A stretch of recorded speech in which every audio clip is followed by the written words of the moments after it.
Saviez-vous que les règles autour de vos prestations de retraite sont en train de changer et que ce que vous ignorez pourrait directement réduire vos revenus mensuels pour le reste de votre vie?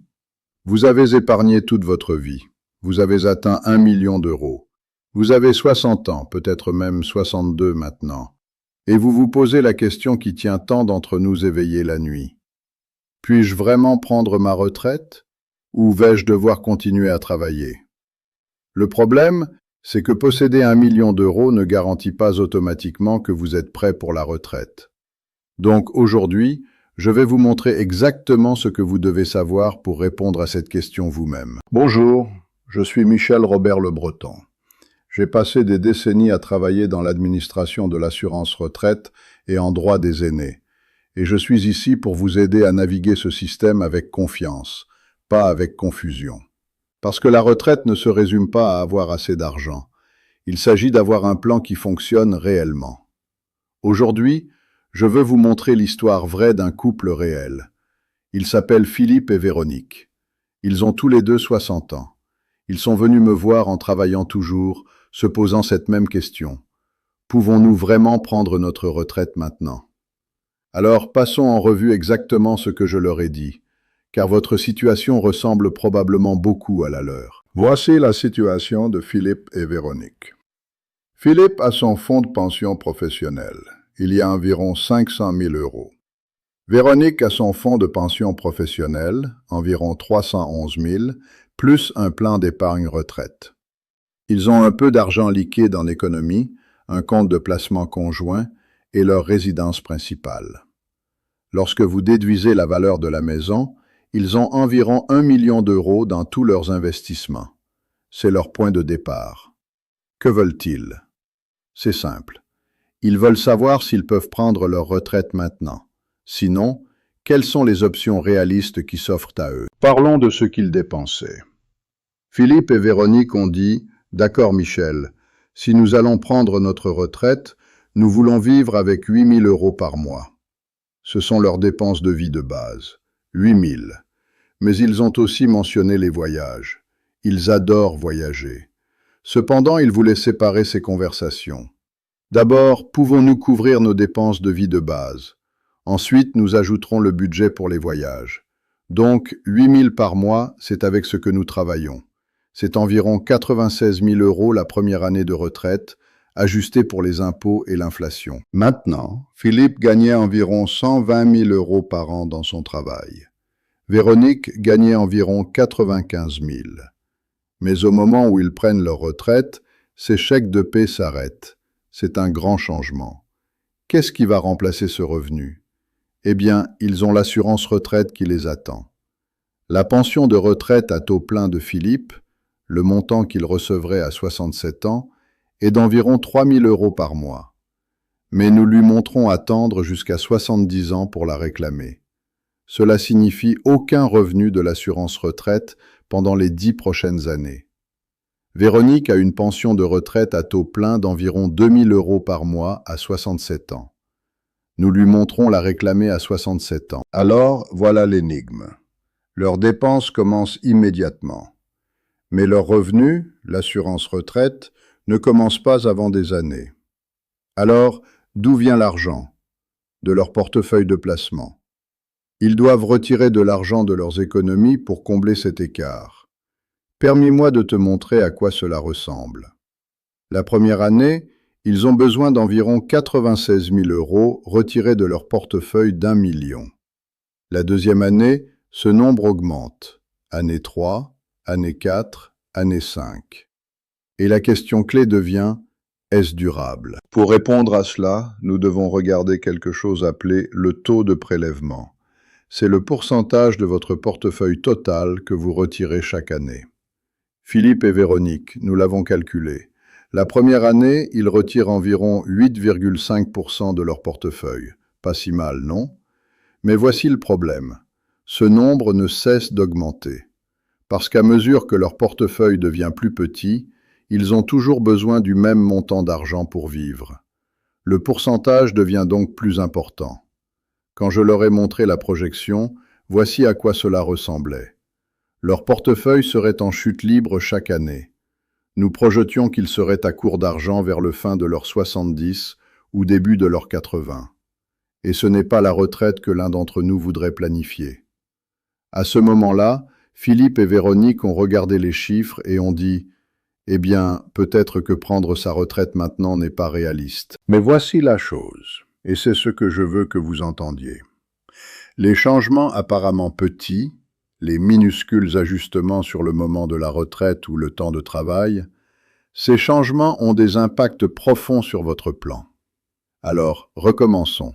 Et si Philippe et Véronique ne prenaient pas leur retraite à 60 ans, mais attendaient plutôt jusqu'à 62, juste 2 années supplémentaires de travail. Voyons ce que cela fait aux mathématiques. 2 années supplémentaires de travail ont tout changé. Soudain, ils ont plus de 10 années supplémentaires de financement dans leur plan. Le portefeuille qui se dirigeait vers l'épuisement vers 80. Maintenant, il semble beaucoup plus sain à 90. 2 ans, c'est tout ce qu'il a fallu. Mais ensuite, Philippe et Véronique ont dit quelque chose d'intéressant. Ils ont dit « Michel, nous apprécions vraiment ce que nous faisons. C'est juste que les exigences sont stressantes.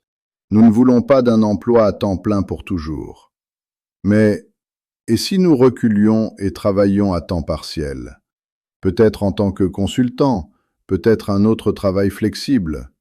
Et si nous faisions cela jusqu'à ce que nous ayons 70 ans? Nous avons dit, d'accord. Et si entre 62 et 70, vous gagnez 40 000 € par an combiné? Pas rien, mais pas un revenu élevé non plus. Juste assez pour soulager la pression, pour vous permettre de voyager et de voir vos petits-enfants et de profiter de la vie. La différence est comme le jour et la nuit. Leur plan se transforme quand vous combinez ces 2 changements. 2 années supplémentaires de travail complet, puis revenu à temps partiel de 62 à 70.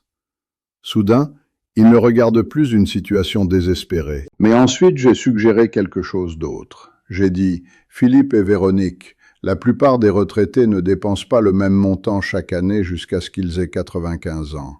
Ce n'est pas comme cela que la vie fonctionne réellement. Il y a quelque chose appelé la courbe de sourire de la retraite. Vous avez tendance à dépenser plus au début, quand vous voyagez, quand vous êtes actif. Puis les dépenses ont tendance à se stabiliser ou même diminuer un peu en vieillissant. Vous voyagez moins, vous êtes moins actif. Les frais médicaux pourraient augmenter vers la fin, mais le schéma global est « les dépenses n'augmentent pas parfaitement avec l'inflation année après année ». Alors, et si au lieu de supposer que vos dépenses augmentent de 3% chaque année, nous supposons qu'elles augmentent d'environ 2%. C'est une petite différence, mais elle s'accumule. Quand je leur ai montré cette projection révisée, ils ne pouvaient pas le croire. La différence était dramatique. Soudain, il y avait de l'espace pour respirer dans leur plan. Un véritable espace pour respirer. Et puis, nous sommes revenus au voyage. Vous rappelez-vous quand ils ont mentionné les voyages au début? Eh bien, maintenant, il y avait de la place dans le budget. Nous avons donc demandé, et si vous consacriez 30 000 € par an pendant les 10 premières années de retraite, uniquement pour les voyages de rêve? L'Europe, des croisières, les voyages que vous avez reportés. Pourriez-vous prendre votre retraite et faire cela? Ils y ont réfléchi, se sont regardés, et ont dit, avec 30 000 € par an pour les voyages, nous pourrions faire tout ce que nous voulons, et même plus. Donc, nous l'avons testé. 30 000 € supplémentaires par an pour les voyages. Et tu sais quoi? Ils étaient toujours sur la bonne voie. Ils pouvaient prendre leur retraite. Ils pouvaient voyager. Ils pouvaient avoir de la sécurité. Mais nous n'avons pas arrêté là. Nous avons également exécuté ce qu'on appelle une analyse de probabilité de succès. C'est une façon élégante de dire que nous avons testé leur plan sous stress. Nous avons exécuté 10 000 scénarios différents, basés sur différentes conditions de marché, différents taux d'inflation, différents rendements. Et nous avons demandé quel pourcentage du temps ce plan fonctionne-t-il. Le plan initial, où ils prenaient leur retraite à 60 ans et ne voyageaient pas. Probabilité de succès extrêmement faible, peut-être 30% au mieux. Ce n'est pas quelque chose que je recommanderais. Mais le plan mis à jour, celui qui a 2 années supplémentaires de travail complet, puis revenu à temps partiel, avec des hypothèses de dépenses réalistes et un budget de voyage. Probabilité de succès beaucoup plus élevée, environ 74% ou plus. Cela signifie que même si les marchés sont volatiles, même si l'inflation monte en flèche, ils ont une chance légitime de faire fonctionner cela. Et les fois où cela ne fonctionne pas, eh bien, ils peuvent faire des ajustements. Ils peuvent modifier les dépenses de voyage. Ils peuvent travailler un peu plus longtemps. De petits ajustements qui maintiennent tout le plan sur la bonne voie. Voici la grande leçon, et je veux que vous l'entendiez vraiment. La retraite semble impossible quand vous regardez les chiffres bruts. Vous voyez que vous avez besoin de 96 000 € par an d'un portefeuille d'1 million, et votre cerveau dit « vous ne pouvez pas faire cela ». Mais quand vous commencez à ajuster les variables, quand vous décalez votre date de retraite, quand vous réfléchissez au travail à temps partiel, quand vous expliquez comment les gens dépensent réellement à la retraite, quand vous ajoutez les choses que vous aimez comme les voyages, soudain, cette situation impossible devient possible. Et c'est le vrai pouvoir de faire les mathématiques. Ce n'est pas que les mathématiques soient déprimantes, c'est que les mathématiques vous montrent les leviers. C'est qu'elles vous montrent ce qui compte. C'est qu'elles vous montrent ce qu'un petit changement peut faire. Que vous ayez 60 ans comme Philippe et Véronique, ou peut-être que vous ayez 62 ou 65, le même principe s'applique. Il y a presque toujours un chemin à suivre. Vous ne pourrez peut-être pas prendre votre retraite aujourd'hui. Vous pourriez avoir besoin de travailler 2 ans de plus, ou 5. Vous pourriez avoir besoin de réfléchir au travail à temps partiel. Vous pourriez avoir besoin d'ajuster vos attentes en matière de dépenses. Mais il y a des leviers que vous pouvez actionner. La clé est de faire la planification. Parce que la retraite n'est pas une taille unique pour tous. Il n'y a pas de formule magique.